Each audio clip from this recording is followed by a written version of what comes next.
And awesome. Cool. So, hello everybody. If you don't know me already, I'm Patrick Miller, aka Pat the Flip, aka RT Patrick, uh, depending on where you know me from, whatever.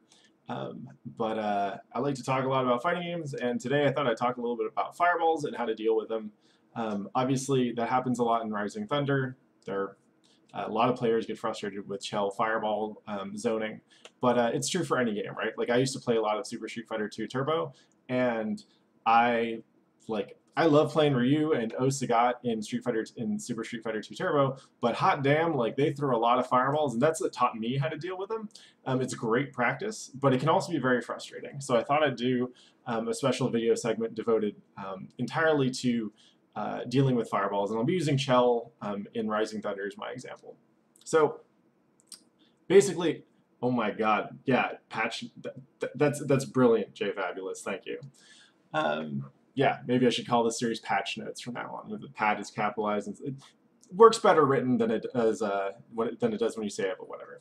So fundamentally, like the problem you deal with when you deal with fireball zoners are they're trying to keep you out. They use projectile attacks to do so. Those attacks are annoying. If you block them, you'll take chip damage, and they push you out back to the other side of the screen. So if it's working against you, it usually keeps on working against you, right? In addition, the measures that you have to deal with fireballs are usually risky, right? The immediate option that comes to mind is jump forward, but a forward jump is dangerous because presumably any character with a kit that has fireballs also has stuff to stop people from jumping over them. Now, when you actually get used to playing the kind of zoning playstyle, you'll realize that it's not exactly easy for the other player as well. Like they're constantly taking risks that you may not notice. That said, today we're going to focus mostly on how to deal with fireballs when you're trying to get in and close the gap. Now, we'll go into kind of some different tactics you can use. I like to break this down into kind of a mini game, if you will, called get in on the fireball or whatever.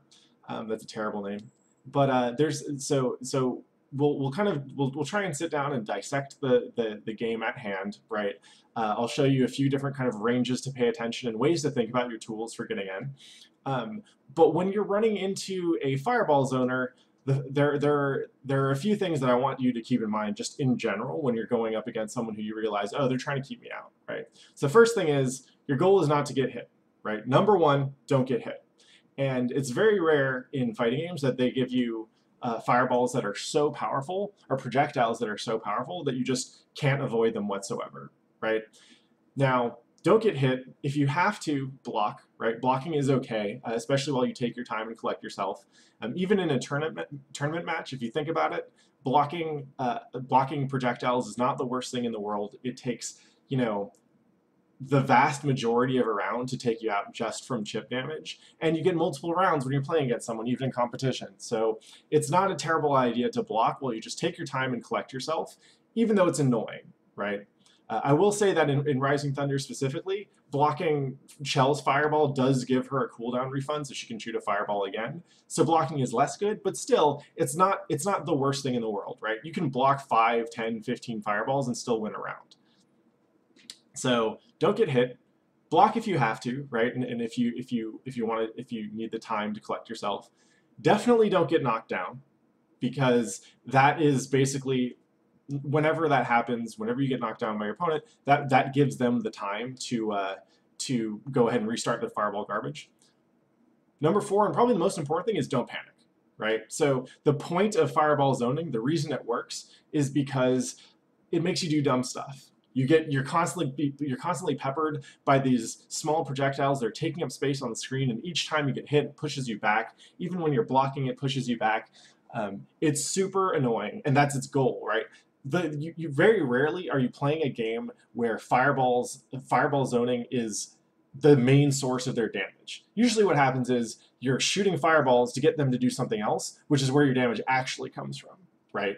If you're playing Ryu in Street Fighter 4, your fireballs are probably not going to be what does the damage. It's going to be that jump in that lets you get the Dragon Punch FADC Ultra, right? That's where your damage comes from. Or maybe just the Dragon Punch into the knockdown into your setups or whatever, right? Fireballs are only one part of that game. And remember, the easiest way to see the holes in this kind of stuff for yourself is to try it, right? No matter what I tell you, no matter what I talk about, you know, it's all going to be very useful, I'm sure. But like, you can just try and do the stuff yourself and see how other people beat it, and that'll give you an idea of how to beat it yourself. So with that, we're going to transition to the desktop view, where you get to see all the stuff that's going on my desktop. All right. And what I'm going to do is walk you through some screenshots that I took and pasted in MS Paint, because that's how I do things here on the stream, right? So, like I said, dealing with fireball spam or zoning or whatever you want to call it, it's a mini game, right? Your goal is to get from here, right? This is me. I'm about to get hit by a fireball. It's going to suck. My goal is to get from here to around here, and we'll talk about which range is most important. Now, at full screen, this is where a lot of fireball zoning games normally start, and it's not the best range to be at, but it's not the worst, right? So fundamentally, I can't really do anything besides try and fight back with fireballs at this point, and since my opponent, Chell, already has a fireball out, I'm kind of losing the fireball war. But it's not the worst thing in the world, and the reason is, basically, from here, it's fairly easy to dodge fireballs. You have several different options for dodging fireballs. Out here, you can both neutral jump, so you can jump straight up over that fireball so it doesn't hit, or you can jump forward and that'll put you at about like half screen range or thereabouts. And both of those options are very easy to do. You know, you don't need to anticipate stuff. You have plenty of time to react because it takes a while for the fireball to travel all the way from here out here. So that's kind of full screen range, and you can typically think of the fireball game as like, this is the game, this is the part where it starts, right? This is the part where their fireball zoning game is like your full screen. You see them shooting fireballs. You're like, okay, I know what you're going to do. Next up is a little bit closer, right? So this is about somewhere around like usually like 2/3 to 3/4 screen range, right? Meaning there's about like 2/3 to 3/4 of the screen in between you and your opponent. This range is a little bit trickier. Basically, at this range, jump forward is now not as great an option, right? You're far enough away that you can still kind of react to fireballs at this range, right? The travel time is not so fast that you can't react to an enemy fireball. And by react to, I mean you can't look at it and decide what you're going to do, as opposed to say a read or an anticipation where you think they're going to throw a fireball and so you do something in advance. You can still react to stuff in this space, but it's kind of a tricky space because from here, if you do a forward jump, so if I'm Chell over here and I do a forward jump, it probably placed me like right around in front of enemy Chell, blue Chell, which is not great because she's got a Dragon Punch, right? Any anti-air, you can be pretty much guaranteed it's going to hit this spot right over here, right? As a matter of fact, Chell's actual DP range is shown here, and it's actually like 1 pixel out of backdash range. So with Chell, if you backdash in front of your enemy Chell, you're just out of DP range. And if you step forward just like 1 or 2 pixels, then you're in DP range as far as I can tell. So this range I call the danger zone, and that's because you don't want to jump in here. You don't want your response to a fireball to land you in here. It can work out, right? Like if you time a jump over a fireball well enough that enemy Chell or enemy whoever has not recovered from a Dragon Punch, or not recovered from the fireball in time to Dragon Punch you or whatever, then you get this sweet full jump in combo, do a bunch of damage, and boom, like you won the game, but you took a risk, right? And your goal here, really, and I probably should have mentioned this earlier, but your goal with winning the fireball game, if you will, is you want to be able to win without taking a risk. Right? You want to be able to close the distance, to get close enough to your enemy that they no longer want to throw fireballs without having to take a risk. And that's where this gets tricky, right? Because you can jump in all day, but if they know that you're going to jump in all day, then they're probably just going to keep that DP ready. They're not going to throw fireballs when they think you're going to jump, blah, blah, blah, blah, blah, and you're going to feel like a jackass, right? Instead, you want to learn how to play this game, right? How to deal with fireballs without taking risks. And so that's why thinking of these moves and how they get you into and out of the right range is so crucial. So we've got full screen, we've got 2/3 to 3/4, and then we've got within sweep range that's like a little bit closer than half screen, right?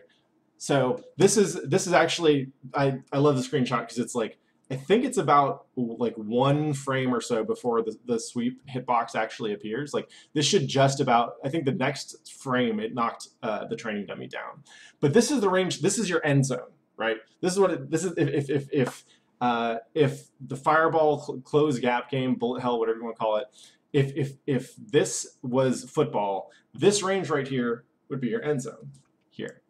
And that's because this is the range at which your normal moves are going to come out and hit your opponent out of a fireball, right? So you can sweep, and maybe you end up trading, but that's fine. You still get the knockdown. You still get to stop them from throwing fireballs.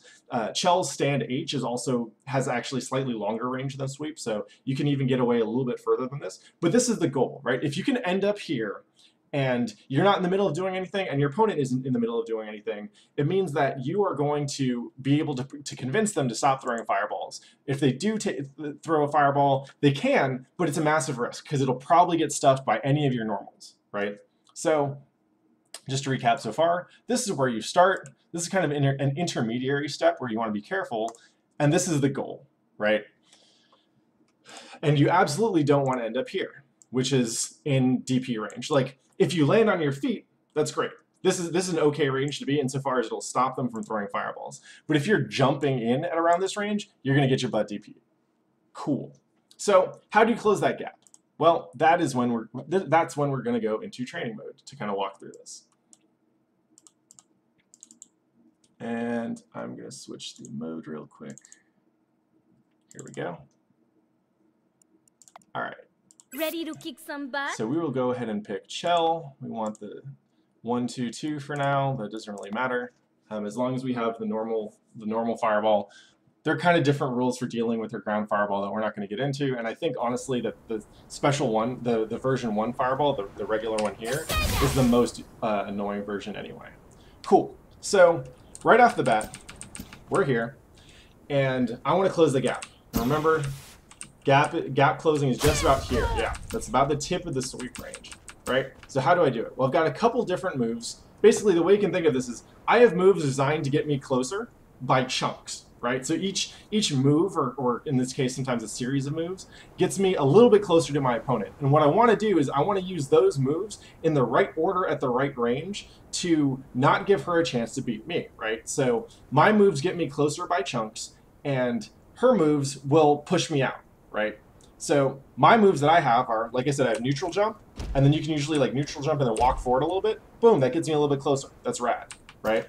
I can jump forward, which gets me a lot closer, right? But if I jump forward at the wrong range, then I risk getting anti-air. Chell specifically has her forward medium, which is fireball invincible after the first few startup frames. And then, depending on which version of Special 3, these will also go through fireballs, though again, it has startup frames before it's fireball invincible. My opponent has basically 3 different moves to worry about, right? So, it's 3 different moves to keep me out. One is a fireball, one's an air fireball, and then you got the dragon. You have the dragon punch. Thank you. And the way you can think about it is the fireball stops me from dashing forward or walking, right? And it's interesting, like not all fireballs in every fighting game ever will stop you from walking forward. Like there are some where you can walk forward and then block, and then you don't get pushed back enough to have a net loss in space, right? So if we go ahead and show, we'll record enemy Chell doing some fireballs real quick. If you walk forward and block, so notice already, so when I block, it pushes me back a little bit. I'm going to walk forward.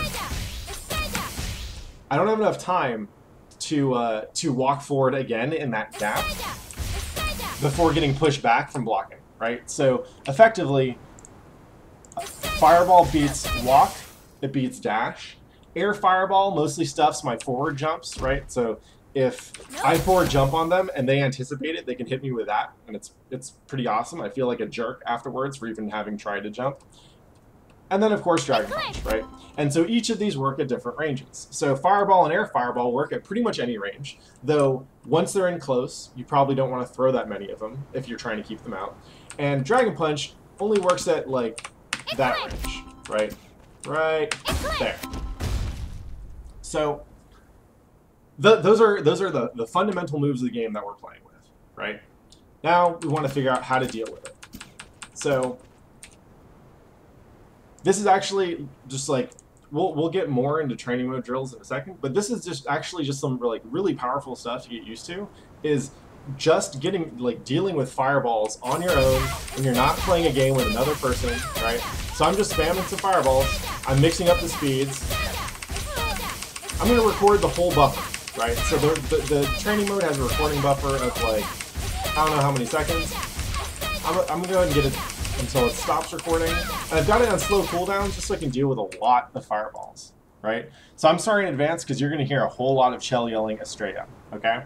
But what I want to do here is I want to just practice not getting hit too much. So we'll start at full screen, neutral jump, neutral jump. So neutral jumping is pretty safe, though if you have short cooldowns on, you can get some traps. And those wouldn't actually work in a normal online game because you have cooldowns that, again, I'm playing with short cooldowns on. But you can start to get a feel for the tools, right? So neutral jump is good, right? Neutral jump, neutral jump. Jump forward is good. The jump forward can still get you hit. Actually, let's slow it down. We're not ready for this yet. So we'll slow it down a little bit. Boom.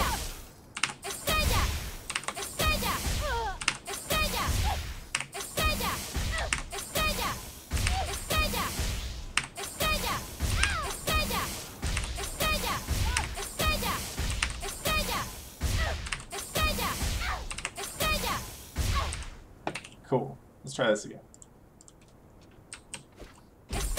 So, neutral jump, neutral jump, neutral jump.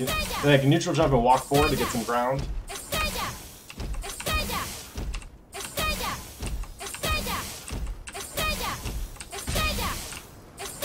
Right. Forward jump. Do it again. Forward jump.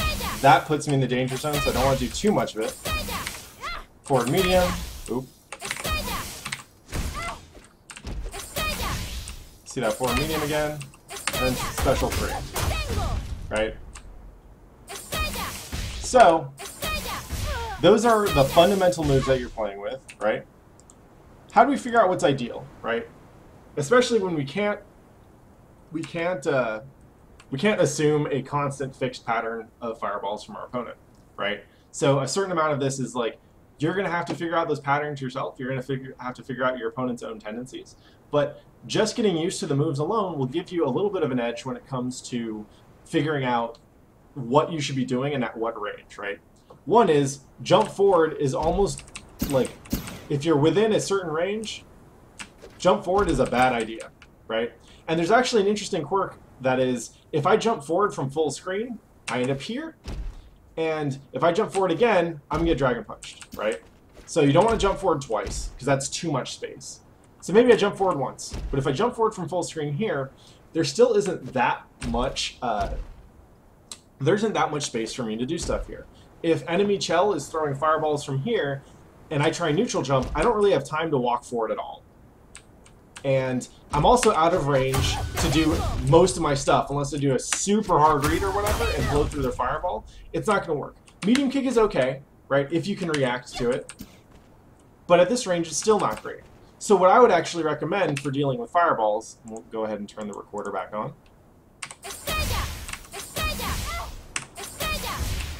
What I would actually recommend, just to get started with, is when you're at full screen, neutral jump, walk forward, then jump forward.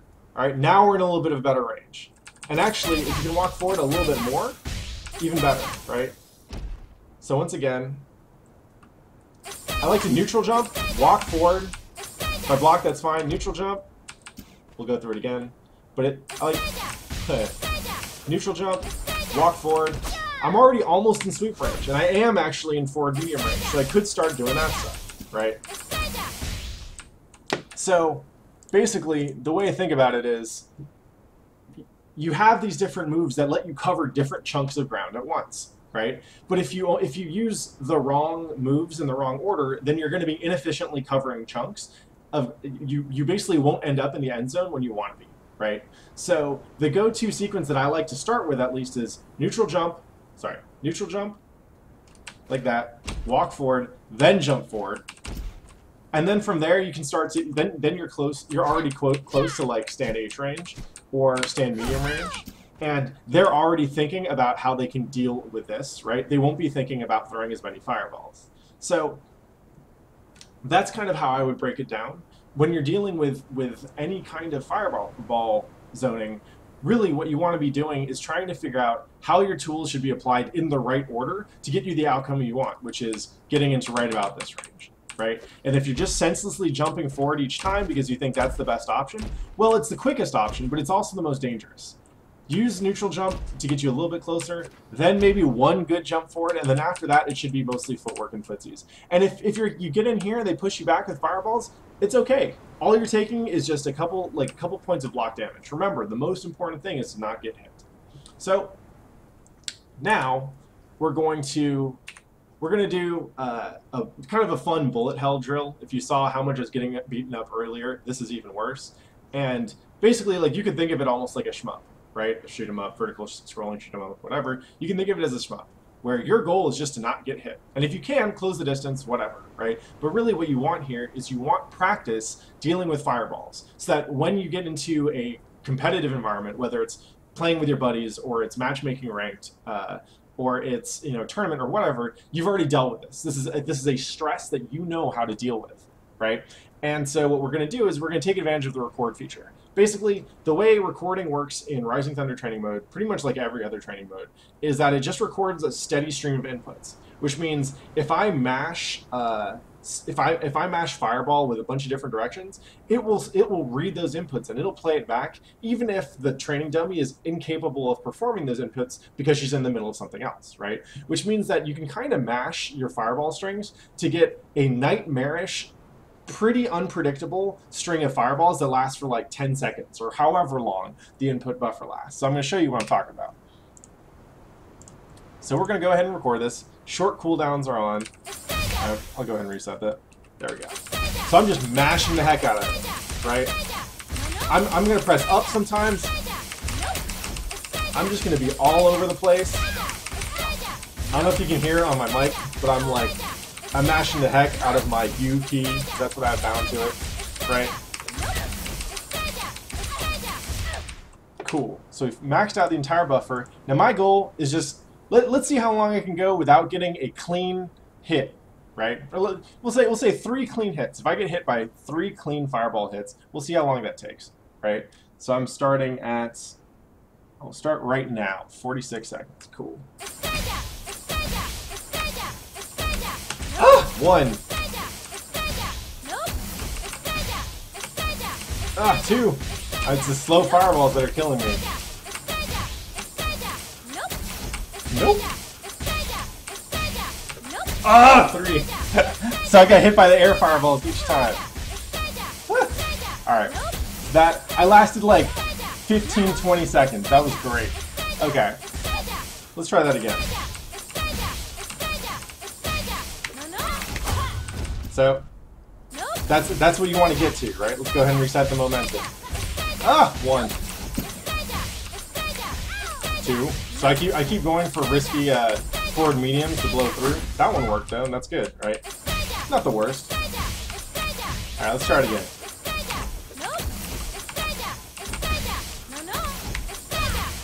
Almost. So one thing that I do want to avoid when playing this bullet hell, one thing that I do want to avoid is jumping forward in general. It's hard to work DPs into this setup right now because there's no option for me to select like, oh, within, you know, X range, start thinking about dragon punches. But in general, this kind of thing, like, yeah, it feels great to hit that combo, which didn't even combo. But you want to get in the habit of not jumping forward, right? The greatest fighting game players in the world, unless you're playing a game with air blocks, you don't jump forward a whole hell of a lot because it'll get you killed. Like that.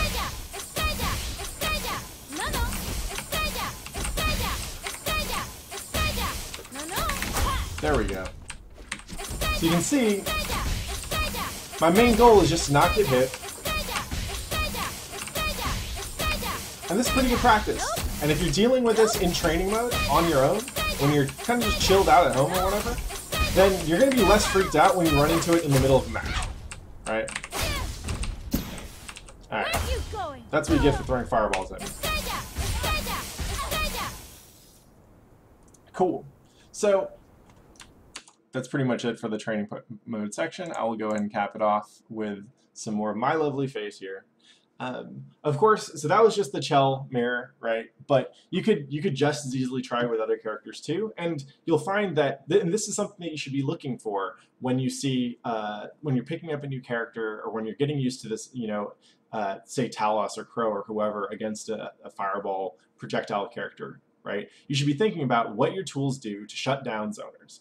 And with Talos, for example, his sweep, I believe, is a little bit longer than Chell's. I might be mistaken, but it feels longer.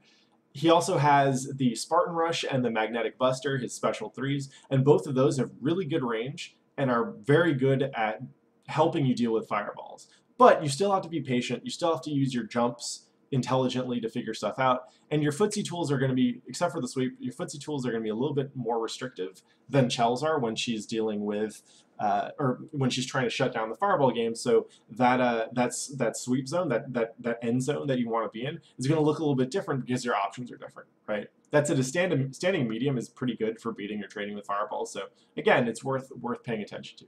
But the idea is you should be able to go through using the techniques that I've just gone over to dissect any character in the game and see how they deal with fireballs. See what their tools are for moving forward, for beating fireballs once they get into that golden range, for going through fireballs completely. And based off of that, you can start to use the bullet hell drill to get better at dealing with them, right? And that's really the goal here. You will almost never be able to beat a zoner without taking any damage. That's pretty much impossible. But the real damage you'll be taking if you play their game is in here. Right? You'll get frustrated. And when you get frustrated, you'll make mistakes. You won't be thinking clearly. You won't be thinking about how to take them apart. You'll be too busy being frustrated at all the fireballs and the Estrellas and whatever, right? So once you start getting good at that bullet hell minigame, that's when you can start playing with kind of your own rule set, right? You can time yourself to see how long you can dodge without getting hit. You can see like how many times you can close the cap and get a good sweep in within, you know, 5 minutes or whatever. And no matter what, just make sure that you're not doing too many jump in combos, because again, those will always be risky, right? The ranges at which you want to jump in over a fireball, you want to jump forward and get that beefy combo, are the ranges that they'll be sitting there chilling with their Dragon Punch, which it's going to be easier for them to hit that than it is for you to hit your combo, right?